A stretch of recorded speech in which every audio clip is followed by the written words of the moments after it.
Right, speaking at the Babar Bar stage for the second time about slime mold and how it's more intelligent than all of us. Please welcome Danny Nemu.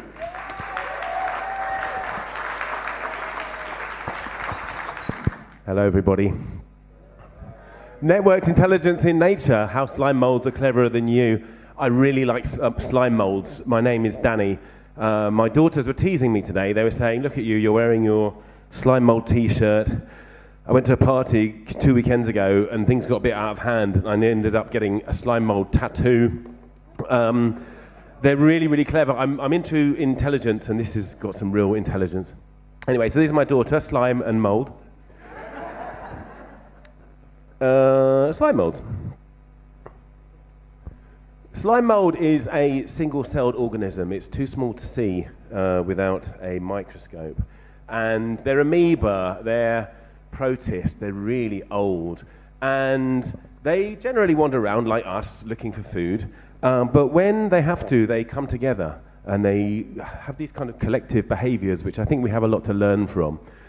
So they form these things. They like to live on moist logs. And if the moisture starts to dry out, then they come together into these things, which are not mushrooms, but they look like mushrooms because they're not fungi. And then they do something which is like sporing, and it's not a spore because they're not fungi. But they release some of their members out into the wind flows, and some of them even get onto the insect's wings, and they can go off somewhere else, which might be more moist. So this is a way of kind of surviving through collective intelligence and coming together. I think this is fascinating. Like, what can an individual slime mold do when their log dries out? Well, not very much, but they can come together and do stuff. What can us as individuals do as our climate changes individually? Migrate, yeah, well, we have to do it together. I think we've got to do it together. So that's kind of one of the reasons I'm interested in them. They respond to a changing environment. That's an intelligent thing that we're not really very good at. So yeah, what does this mean for the world? Slime molds are very good at solving mazes, for example. They like oats. So those are a couple of oats, and if you put a couple of oats there, then they find the quickest way and the most efficient way between them. They don't have nervous systems, they don't have brains, they don't have very much. They're tiny little creatures, but they can solve mazes better than 4-year-old children. And probably better than, I hate mazes. I can't find my way out of, I get lost 5 minutes from my house. So yeah, mapping space, and these are all, what do you call those things? Oats. And they're in the position of the Tokyo network, railway network, stations. And the slime molds managed to work out the most efficient way of connecting up the Tokyo railway stations in 23 hours. And in fact, they outdid the Japanese, that's a more efficient network. The Japanese did most of the research into slime molds, which is a whole other question about collective intelligence. I lived in Japan for 6 years, and I'm going to be talking, well, I won't talk about it, but one of the chapters of my book is about Japanese language and cognition and how they collectivize. But the Japanese did most of the research on slime molds and the collective intelligence, and also in primates, actually, the kind of collective intelligence of primates. But that's another subject. So mapping time as well. If you blast a slime mold with cold air, they retreat because they don't like cold air, right? And then if you blast them, I don't know if you can see this is locomotion speed, this is how quickly they're moving, and that's time. If you blast them an hour later, they retreat again, but this time they retreat further, they retreat more. If you then wait another hour and you blast them again, 5 minutes before the hour is up, they're already retreating, right? So they're anticipating the rhythm after only 2 instances, right? Counting. So that is anticipation, which is a sign of incredible intelligence. It's a little bit like when you set your alarm and you wake up just before, which very occasionally happens to me. If you then don't blast them, they still retreat, but they realize that you're not torturing them. And then if you wait a whole bunch of hours and do it again, they remember the whole sequence and they retreat a whole lot further, and they anticipate you doing it again. So this is fascinating. They can learn stuff. And what else can they learn? Well, they are cultivators. there are certain species which do this. They cultivate, like ants. There are ants, for example, who cultivate fungus on leaves. These guys, if they find some bacteria that they can eat, then they won't eat it all. They will eat some of it, and they'll take some of it away, and they'll cultivate it, and they'll eat it later. A bit like someone who manages to keep their last few biscuits until later. So this is what I mean. Slime molds are more intelligent than us in many ways. More intelligent than me, anyway.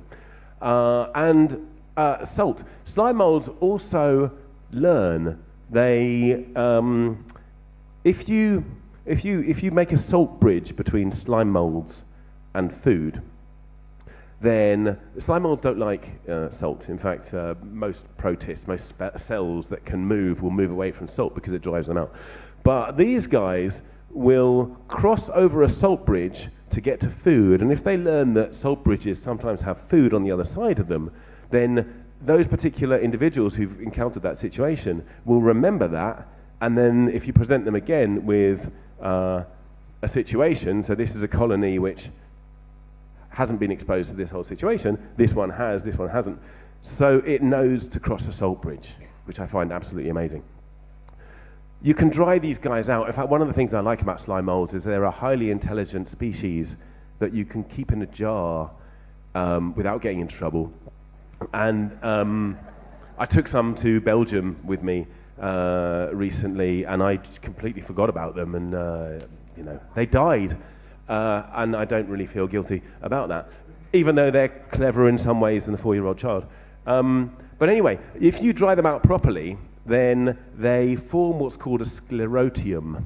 And so there's some sclerotia about here. The light isn't very good, obviously, but could the people in the corners just start passing slime molds around? And you'll notice that they are dried out, right? And they dried in these amazing patterns, or they dry however they are. And then you can leave them for, 6 months or even a year, and then you can add water to them again, and they'll reanimate, and they'll come back to life. And they'll also remember what they've learned. So these guys in particular, so if you have a colony which has been exposed to a salt bridge and food, and it's learned that there's sometimes food on the other side of a salt bridge, and you dry it out, and then you wait 6 months, and you reanimate it by giving it water again, and then you put it in contact with another colony, it will teach the other colony to cross salt bridges to get to food, right? These guys have no brains, they have no nervous system, they're single-celled creatures, and they collectivize, right? Their scientific name is Physarum polycephalum. Physarum many-headed. I love these creatures. I think that makes me polyamorous. Yeah, everyone's talking about mycelia these days because mycelia form networks and do clever things. These guys are older than mycelia. They're some of the oldest networking. Networks are just fascinating. We have them in our brains, obviously, and some of the things that we do, for example, rhythm. We can appreciate rhythm. We can go, okay, there's a beat there, and we can dance because of how our networks work. Because what seems to happen in the brain is that there'll be like a kind of looping of information around a bunch of cells, and it will go a number of times. And then, okay, that's a beat, and then it'll do it another time, a number of times again. So it's it's by virtue of networks that we can do things like predict rhythms in time, just like these guys do. So just kind of going a bit over what slime molds can do. They respond to threats and opportunities. For example, they respond to the threat of their place drying out, and they respond to the opportunity of foods. The end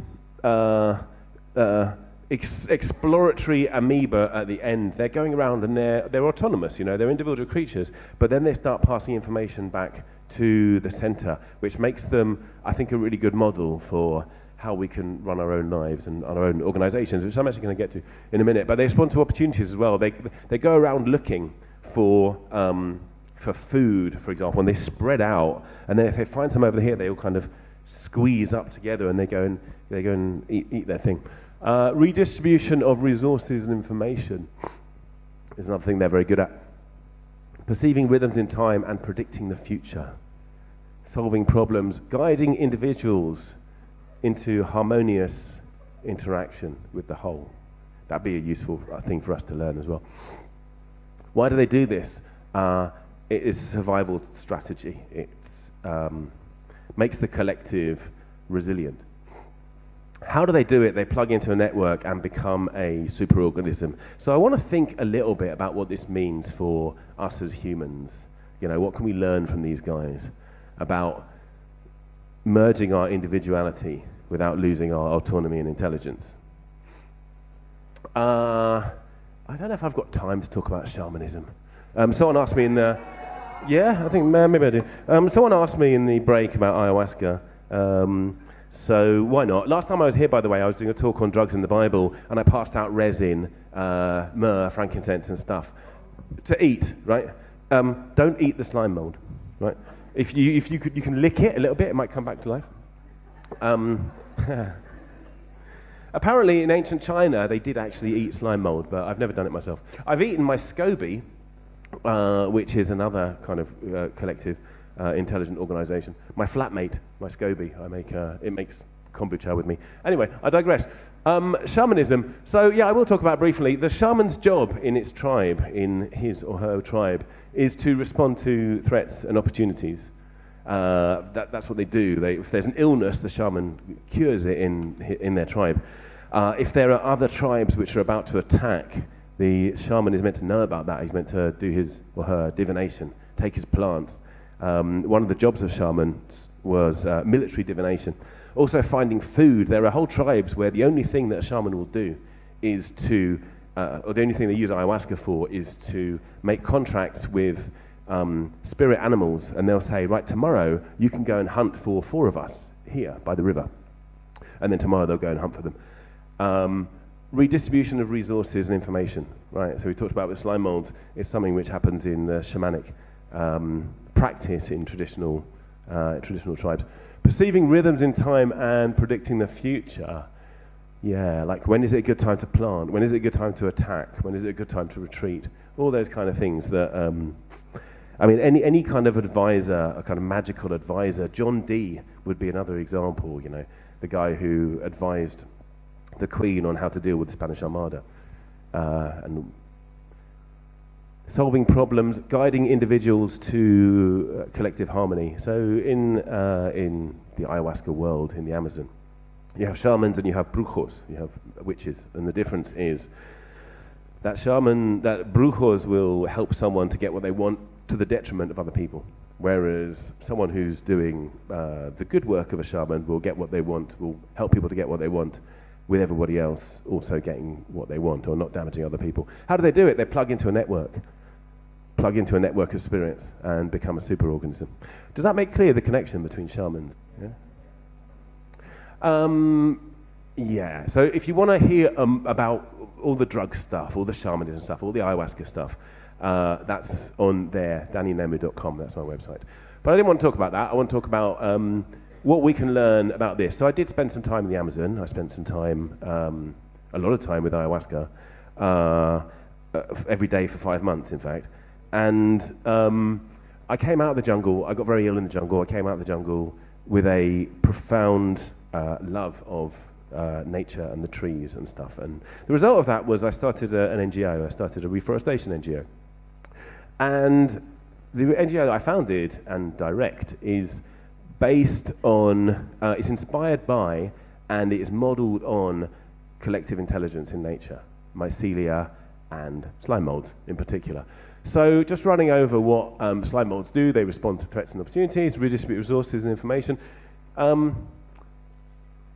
In a changing climate, which is something we've got going on, there are obviously threats. Wouldn't it be good to be able to predict the future? Wouldn't it be good to know where the next hurricane is going to hit, or to be able to understand these rhythms? That sounds like a rather tall order, but I wonder what those individual amoeba are actually thinking when they come together and form that mushroom-like thing. Do they have a plan in mind? I have a feeling they don't actually have a plan in mind. And I have a feeling that when we collectivize, we can create stuff which, as individuals, we have no plan for. Right? I think that's one of the teachings. When you become something bigger, all kinds of extraordinary things can happen without too much planning. Redistribution of, so responding to threats and opportunities. I met He was a Zimbabwean farmer at at an event, and he was talking about how the traditional crops that they made, they can't make them anymore, but other crops they can make them in abundance. Some people are actually doing quite well out of shifting climate. Redistributing those resources is a real problem, but these guys know how to redistribute resources. They're really, really good at it. They're better than the Japanese. Perceiving rhythms in time, predicting the future, solving problems, guiding individuals. Why? For the resilience of the collective. Why is it important for us to, I think, we work in Brazil, support reforestation initiatives in Brazil? What's it got to do with us? Well, their changing climate, because of their changing land use, because of all the deforestation, impacts the rains in North Africa, which impacts the refugee problem coming up from North Africa into Southern Europe, which impacts us, right? So there's an understanding. I mean, the world is connected. So here are some of the threats that we're facing: melting ice caps, changing weather, supply chain collapse, refugee crises, lack of leadership, mental health crises. I believe that these things are connected at a very deep level. They all seem like different problems, but they seem to be connected. So what is it we need to learn from slime molds, from other collectively intelligent creatures, is how to connect, and these guys connect very, very beautifully. So that's the question that I want to ask you. Could the networked intelligence of a distributed collective respond to the collective challenges we fail to meet as individuals? I'll ask that again. Could the networked intelligence of a distributed collective respond to the collective challenges we fail to meet as individuals? So I want to say something else, actually. I want to talk about Latour. Latour talks, he's the first guy who uses this term collective intelligence, and he talks about it in terms of new technologies making us think in different ways. His first example is language, right? So when primates develop language, they can start to communicate what's inside their head with much greater, they can articulate it a whole lot better. So that would be one technology which completely changes how we collectivize. And then we get language. Second example he gives is language. Written language, writing it down. So then you can communicate across time as well. You can start to accumulate knowledge. And then you have things like the printing press, for example. The printing press came along and completely revolutionized history and European politics. And it invented us, completely changed the way we think. St. Augustine, he saw all kinds of really scary things in his life when he was alive. But when he was dying, in his Confessions, he talks about one of the weirdest things he ever saw was somebody reading a book without reciting it. Right? I find that amazing. Like just the technology of the book completely changed how somebody's brain works. That it was so weird that someone could read without reading it out loud.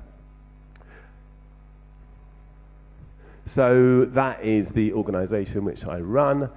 Have a look at it if you want to. How do we do this kind of thing? How do we learn from these slime molds? Well, for example, with governance. I'll talk about that. That gets a bit heavy, that one. So we tend to, we're looking for distributed ways of doing governance. Distributed ways of, like a lot of charities, for example, they work with in quite a colonial model, not a collective model. So you centralize your money, you give it to this central organization, they distribute out the money to different people in a kind of colonial way, in the same way that a king might, or an emperor might distribute out cash to the various states which he's supporting. So we can learn in terms of how we run things, briefly about media, right? Slime molds are all about communicating information. Like we saw how they learn, we saw how they can respond to things. So this is one little project we did.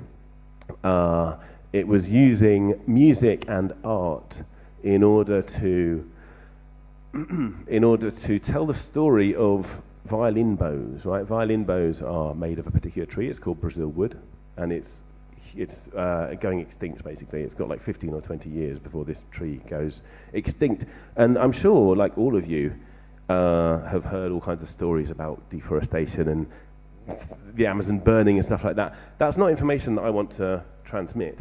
It almost feels uncomfortable even talking it, even here.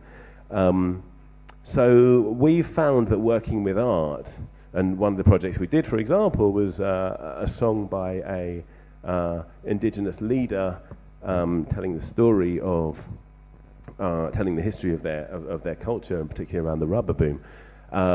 What did we do? We made a